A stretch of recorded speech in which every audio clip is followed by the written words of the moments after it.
इस वीडियो में मैं आपको बताने वाली हूँ कि कैसे हम अपने एक आइडेंटिटी लूप से बंधे हुए हैं और हम अपने परसेप्शन को अपनी रियलिटी मानते हैं, जबकि ऐसा नहीं है। परसेप्शन मतलब हमारा पॉइंट ऑफ व्यू, हमारा नजरिया को हम अपनी रियलिटी मानते हैं, लेकिन ऐसा नहीं है। फॉर एग्जाम्पल जानवरों को लेते हैं। हर जानवर को अलग अलग चीज दिखती है, लेकिन उनके लिए वो रियलिटी है और हमारे लिए ये रियलिटी है। इसका मतलब ये नहीं कि उनकी रियलिटी नहीं है। मतलब ओके, आगे समझाती हूँ, ठीक है। तो हमारे पॉइंट ऑफ व्यू को हम अपनी रियलिटी मान लेते हैं, लेकिन दैट्स नॉट ट्रू। आज मैंने एक वीडियो देखी बाय गौरव ठाकुर और मेरे उस पॉइंट को उन्होंने और अच्छे से क्लियर करा। अगर आप चाहो तो वो देख सकते हो। मैं बाकी थोड़ा बहुत बता देती हूँ उस वीडियो में क्या था। उस वीडियो में उन्होंने बात करी है फिफ्थ इंटेलिजेंस, जो सिर्फ 99% ह्यूमन ही अचीव कर सकते हैं, फिफ्थ लेवल ऑफ इंटेलिजेंस। तो वो क्या है? उन्होंने उसमें बताया कि हम जो इंसान हैं, हमारा जो ब्रेन है वो एक आइडेंटिटी लूप में फंस जाता है और उसी को अपनी रियलिटी मान लेता है। वो आइडेंटिटी लूप क्या है? वही जो स्पिरिचुअलिटी में हमें बताया जाता है कि आइडेंटिटी लूप जैसे मतलब जो हमारी सबकॉन्शियस माइंड है, उसमें जो भी चीजें हम फीड करते हैं, हम उसको अपनी आइडेंटिटी मान लेता है। दैट इज आइडेंटिटी लूप, जिसके बारे में उन्होंने बात किया है, लेकिन साइंटिफिक वे में। तो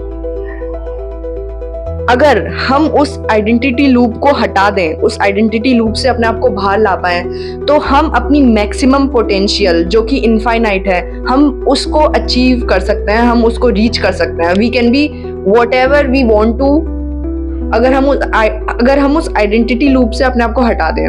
उनकी वीडियो में उन्होंने बताया है।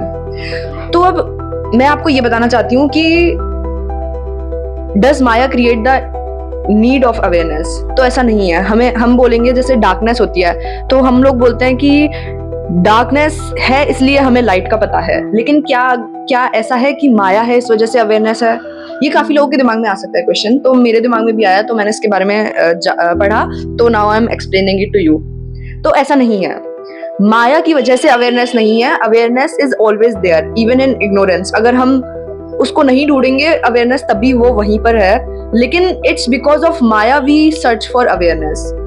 माया हमें सफरिंग, पेन और ये सब देती है, इस वजह से हम अवेयरनेस को सर्च करते हैं। इसका मतलब ये नहीं कि अवेयरनेस का बर्थ माया की वजह से हुआ है। माया ने ट्रिगर किया अवेयरनेस की सर्च, ऐसे बोल सकते हैं। लेकिन माया ने क्रिएट किया अवेयरनेस, ऐसे नहीं बोल सकते, क्योंकि अवेयरनेस इज ऑलवेज देयर।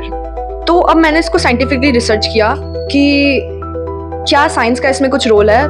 तो मुझे पता चला कि साइंटिस्ट को खुद नहीं पता कि अवेयरनेस क्यों है। उनको ये पता है कि कौन से बॉडी पार्ट्स इसमें इन्वॉल्व हैं, कौन से फंक्शन इसमें हो रहे हैं, क्या मैकेनिज्म है, क्या इक्वेशन है, लेकिन उन्हें ये नहीं पता कि ये इक्वेशन है क्यों। They don't know the why, they know how, where, what, but they don't know कि व्हाई, या। और साइंस ने इस चीज को बोला है the hard problem of consciousness. ठीक है, ये एक कोई डेविड साइंटिस्ट थे, उन्होंने इस थ्योरी को दिया है the hard problem of consciousness, कि साइंस को पता है कि क्यों, कैसे, क्या हो रहा है, लेकिन उसको व्हाई नहीं पता। Why experience itself exist, why experience exist. For example, एक कैमरा है, कैमरा फोटो खींचता है, तो उसको फोटो खींच ली उसने, हो गया उसका काम।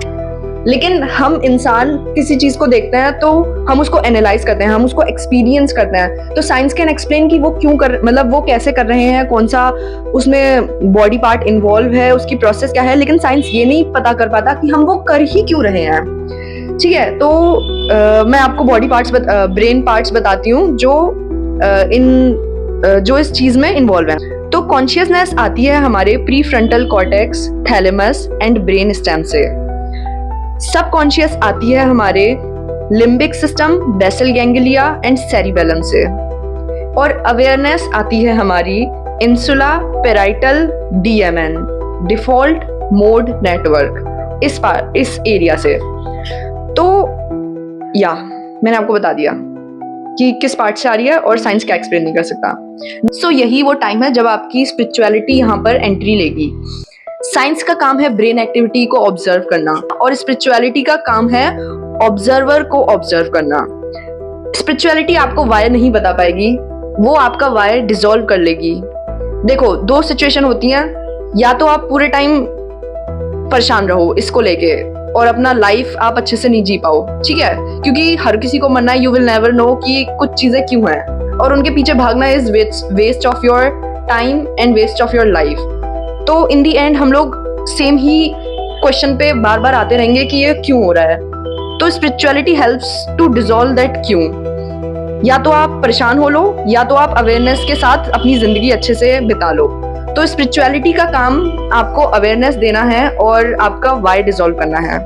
या that's it for today's video. मतलब इस वीडियो में मुझे यही बताना था कि स्पिरिचुअलिटी उन लोगों के लिए है जो परेशान है। स्पिरिचुअलिटी हर किसी के लिए नहीं है, क्योंकि बहुत से लोग खुश हैं जहां पर भी हैं एंड दे आर लिविंग। लेकिन स्पिरिचुअलिटी उन्हीं के पास आती है जो बहुत ही इनवर्ड हैं और अपने आप से एग्जॉस्ट हैं, क्योंकि our brain is our biggest enemy and our brain is our God.